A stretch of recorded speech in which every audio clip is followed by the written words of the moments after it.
आज खरं तर प्रचाराला सुरुवात आमच्या सगळ्या उमेदवारांनी आता 2-3 दिवसापासून केली आहे. पण आज इथं आपण 20 क्रमांक प्रभागात आपण एक पदयात्रा काढलेली आहे. त्याच्यासाठी मी इथं आवर्जून उपस्थित राहिलेलो आहे. इथं आमचे उमेदवार आहेत मनोज केंगार आणि त्यांच्या प्रचारात आम्ही सगळे आज इथं आलोय. आरतीताई आमचे शहर अध्यक्ष आहेत, ते पण इथं आहेत आणि आपले नगराध्यक्ष पदाचे उमेदवार बळराज बेलदार पाटील ते पण आज या प्रचारामध्ये आहेत आणि काँग्रेस, शिवसेना, वंचित बहुजन आघाडी, अपक्ष उमेदवार हे सगळे आमच्या सोबत या प्रचारामध्ये आहेत. दादांचे 8 उमेदवार बिनविरोध आलेले आहेत, त्यामुळे कसं काय वाटतं? नाही काय आहे, त्या 8 पैकी साधारण 4 उमेदवार म्हणजे 4 सीटवर आमचे उमेदवार होते आणि एकेकाला त्यांनी 20 लाख रुपये तिथं असे दिलेत अशी चर्चा लोकांमध्ये आहे. आमचे उमेदवार सगळे सामान्य घरातले आहेत, सगळे कष्ट करणारे उमेदवार आहेत. त्यांच्या 10 वर्ष जर त्यांनी काम केलं तरी 20 लाख रुपये त्यांना कमवता येणार नाही. एवढं सहज ते येतात. 20 लाख 25 लाख जो काय आकडा असेल तो देऊन ते तिथं या 4 लोकांना त्यांनी फोडलं. त्यापैकी एक दोन उमेदवार नवीनच आमच्याकडे आलेले. ते पूर्वी पक्षामध्ये नव्हते, पक्षाचं काम ते करत नव्हते. त्यांनी आम्हाला सांगितलं की तुम्ही जर आम्हाला संधी दिली तर मग आम्ही चांगलं काम करून दाखवू. आम्हाला वाटलं आपण त्यांच्यावर विश्वास ठेवू, ते चांगलं काम करतील. आणि बरेच लोक मुद्दामून असं हे करण्यासाठी पण येतात, कारण ही सवय बारामतीकरांना आता 30-35 वर्षापासून सत्ताधारी पक्षांनी लावलेली आहे. बारामतीकरांना म्हणजे उमेदवारांना, जे कोण तिथं कॅन्डिडेट म्हणून इच्छुक असतं त्यांना. दुसरं म्हणजे एकतर पैशाचा वापर मोठ्या प्रमाणात केला गेला. दुसरं, हे सगळे नोकरी करणारे आमचे उमेदवार आहेत किंवा छोटा व्यवसाय. आता मनोज जो आमचा इथं उमेदवार आहे तो रिक्षा इथं चालवतो, तो तिथं दूधची डिलिव्हरी वगैरे करतो. जेवढं त्याला शक्य असतं तो लोकांमध्ये असतो. जर कुणाची काय अडचण असेल, कुणाची काय लाईट तुटली असेल, काय रस्त्यावर काय प्रॉब्लेम असेल, कोविडमध्ये त्यांनी तर सगळ्यांना दूध फुकट दिलं, कारण तो दुधाची डिलिव्हरी तो तिथं करत असतो. म्हणजे शेवटी गरीबाला किंवा सामान्य माणसाला दुसऱ्या गरीबाचं किंवा सामान्य माणसाचं दुःख तिथं कळत असतं आणि त्याच्यामुळं आपण उच्च शिक्षित, तरुण, स्वच्छ प्रतिमा असलेले असे आपण सामान्य कुटुंबातले उमेदवार तिथं दिलेत.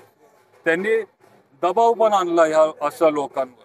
ते शेवटी भीतात. आमच्या पुढं खूप मोठी शक्ती आहे. आज त्यांच्याकडे सत्ता आहे, त्यांच्याकडे पैसे आहेत, संस्था आहेत मोठे मोठे, हे सगळे तिथं काम पण करत असतात. त्यांच्यावर जर दबाव आणला जात असेल, त्यांच्यावर जर अशा गोष्टी जर केले जात असतील तर मग 2-3 लोक सोडून जाणं हे साहजिक आहे. त्याच्यामुळं मी पण त्यांना जबाबदार धरत नाही. म्हणजे आमच्या उमेदवारांना शेवटी लहान माणसाला भीती वाटते. जो सामान्य घरातला असतो तो तिथं घाबरून जातो की कशाला आपल्याला हे करायचंय आणि या मोठ्या लोकांच्या नादी लागायचंय. आज पण आमच्या उमेदवारांवर प्रचंड प्रेशर तिथं आणलं जातंय. हे लोकसभेला आपल्याला बघायला मिळालं, विधानसभेला बघायला मिळालं आणि आता आपल्याला हे त्या नगरपालिकेच्या इलेक्शन मध्ये पण बघायला मिळतंय. तुमच्या माध्यमातून सगळ्या बारामतीकरांना मी विनंती करीन, आवाहन करीन की ह्या वेळेला तुम्ही सामान्य घरातल्या लोकांना तिथं संधी एकदा देऊन बघा. हे पण उच्च शिक्षित आहेत, लोकांमध्ये राहतात आणि जर आपल्याला इथं लोकशाही जिवंत ठेवायची असेल, जर आपल्याला एक चांगला मजबूत विरोधी पक्ष इथं जिवंत ठेवायचा असेल तर मग राष्ट्रवादी काँग्रेस, शरद पवार साहेबांच्या जास्तीत जास्त उमेदवारांना तुम्ही तिथं निवडून द्या. हे तुमच्यातली लोक आहेत, माणसांमध्ये राहणारी लोक आहेत. तुमच्या अडचणी काय आहेत ह्या लोकांना चांगलं माहिती आहे. ते काउन्सिल हॉलमध्ये जाऊन तुमचे प्रश्न तिथं मांडतील आणि तुमच्या ज्या अडचणी असतील, समस्या असतील, प्रॉब्लेम असतील ते लवकर आतापेक्षा सॉल्व्ह होतील, कारण तुम्ही तुमच्यातला एक उमेदवार तिथं निवडून द्या. दादा दोन्ही राष्ट्रवादी एकत्र येतील आणि काही जागा पवार गटांना सोडतील असं चर्चा होती. काय बरं झालं तुम्ही हा प्रश्न विचारला. आम्हाला पण वाटायचं की आपण काय एकत्र येतोय का काय, कारण चर्चा ही अशी खालती पेरली जाते. लोकांची दिशाभूल करण्यासाठी ही अशी चर्चा, अफवा मुद्दामून ते तिथं सांगितली जाते. मग लोकांना वाटतं की नाही, कशाला आपल्याला ह्याच्यामध्ये पडायचंय, काय या भांगडीत पडायचंय, हे एकच आहेत. पण तसं अजिबात नाही.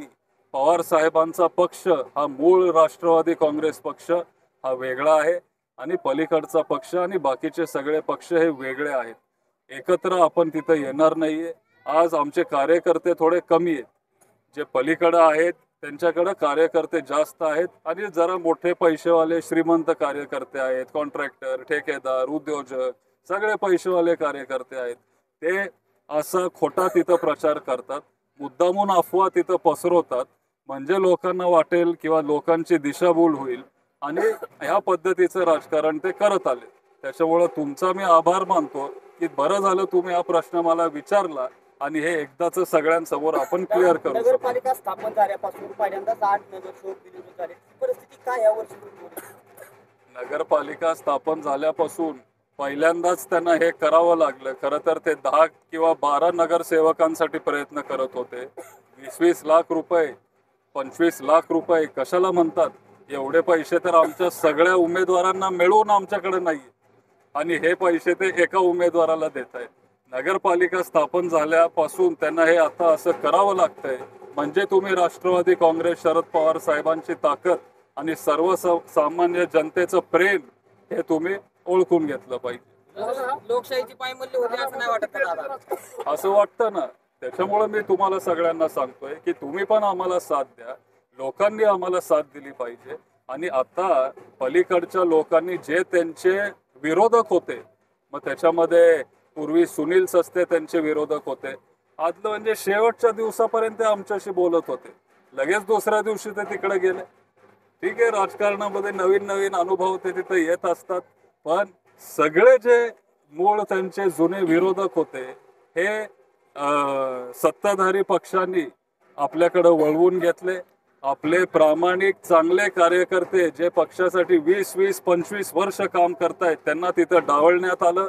ज्यांच्याकडे पैसे आहेत पण बारामतीमध्ये ते राहत नाही, मुंबईत कोणतरी राहतंय, पुण्यात कोणतरी राहतंय, पण पैसे इथले जी लोक आहेत स्थानिक जनता त्यांना ओळखत पण नाही, अशा लोकांना तिथं उमेदवारी दिली. कारण असं वाटतं की फक्त पैशावर ही निवडणूक होणार, पण बारामतीकर हे हुशार आहेत. फक्त पैशावर हे इलेक्शन होणार नाहीये, पण सर्वसामान्य जनतेचं जो काम करेल, जो जनतेमध्ये राहील, जो लोकांसाठी उपलब्ध असेल. तुम्ही मध्यरात्री जरी मनोजला फोन केला, आरतीताईंना फोन केलं, बळीला फोन केला, तो तुमच्या संकटात धावून येईल. अशी लोक आपण तिथं त्यांना संधी देतोय. बारामतीकरांना चांगलं माहिती आहे की बारामतीसाठी काय चांगलं असतं आणि अशा लोकांना, सामान्य लोकांना बारामतीकर संधी देऊन लोकशाही जिवंत ठेवते. तुम्हाला निमंत्रण मिळेल, तुम्ही काळजी करू नका. राजकारण करतोय, विरोधक संपवत नाही, राजकारण करताना पवार साहेब गटाला घेणं आवश्यक वाटलं नाही का? नाही, काय त्यांना शेवटी हा त्यांचा अंतर्गत प्रश्न आहे. ते पण बारामतीमध्ये येत असतात. तुम्ही हा प्रश्न त्यांना विचारा अशी तुम्हाला विनंती करतो.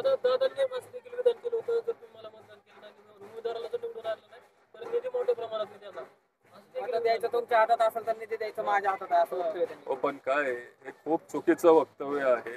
खरं तर मी म्हणजे मला त्यांच्यावर बोलायचं नाहीये किंवा मी सहसा टाळतो, पण हे वक्तव्य खूप चुकीचं आहे. कारण तो निधी हा जनतेचा निधी आहे, लोकांचा तो सगळा निधी आहे. लोक आपल्याला तिथं निवडून देत असतात, त्याच्यामुळं आपण तिथं जाऊन त्या पदावर आपण बसू शकतो. पवार साहेबांची ही शिकवण नाहीये आणि ते मला तरी ते पटलं नाही.